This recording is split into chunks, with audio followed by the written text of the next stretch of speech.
मित्रों नमस्कार, मैं अनिरुद्ध विश्वकर्मा। इधर भारत स्वतंत्रता दिवस के 75वीं वर्षगांठ पर अमृत महोत्सव मना रहा है।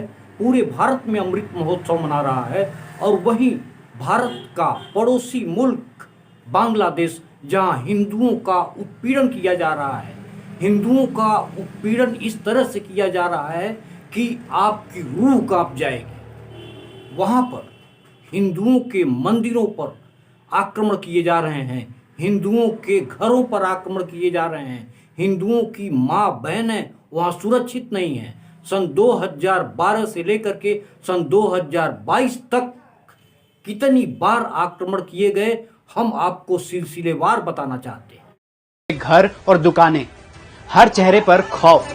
बांग्लादेशी हिंदू दशकों से इस खौफ के साए में जी रहे हैं, लेकिन ये दहशत अब उन इलाकों में भी पहुंचने लगी है जहां पहले कभी ऐसा नहीं हुआ।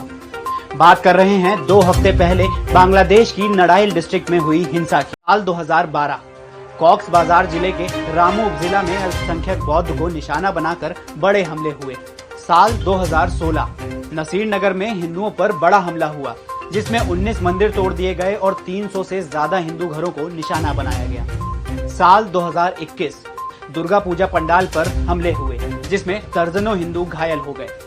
और अब साल 2022 में नड़ाइल हिंसा। नड़ाइल में हुए ताजा हमलों के बाद बांग्लादेशी संगठन आइन ओ सालिश केंद्र ने कहा, ये कोई नई घटना नहीं है, ये घटनाएं बार बार होती रहती हैं, क्योंकि न ही ऐसे हमलों की स्वतंत्र जांच होती है और अगर होती भी है तो समय पर पूरी नहीं होती। सामाजिक कार्यकर्ता निर्मल चटर्जी के मुताबिक पहले चुनाव के पहले और बाद में अल्पसंख्यक हिंदुओं पर हमले होते थे, लेकिन अब खासकर हिंदू शिक्षकों को निशाना बनाया जा रहा है। सरकार मुआवजा देने की बात कर रही है, लेकिन लोगों को मुआवजा नहीं, शांति और सुरक्षा चाहिए। वहीं बांग्लादेश हिंदू बौद्ध ईसाई एकता परिषद के राष्ट्रीय महासचिव राणा दास गुप्ता कहते हैं, बांग्लादेश में हिंदुओं का अस्तित्व खतरे में है, क्योंकि उनके घरों, मंदिरों, व्यापारिक ठिकानों पर लगातार हमले हो रहे हैं। उनके मंदिर और महिलाएं खतरे में हैं। इन हमलों का एक बड़ा मकसद हिंदुओं में इतना खौफ पैदा करना है कि वो देश छोड़कर भारत जाने के लिए मजबूर हो जाएं। राष्ट्रीय विश्लेषक रॉबर्ट स्पेंसर कहते हैं, ये स्पष्ट है कि बांग्लादेश में हिंदुओं पर हो रहे हमले धर्म से प्रेरित हैं। इस बात का सबूत ये है कि वहाँ मुसलमानों का कभी भी इस तरह से उत्पीड़न नहीं हुआ। नड़ाइल में हुई ताजा हिंसा के बाद बांग्लादेश में बड़े पैमाने पर प्रदर्शन हुए और हमलों की आलोचना की गई। मित्रों, इसी तरह से अगर आक्रमण बांग्लादेश में हिंदुओं पर बढ़ता गया और भारत खामोश रहा तो निश्चित ही यह भारत के लिए बहुत ही दुखद बात है और वहाँ के हिंदुओं के लिए दुखद बात है।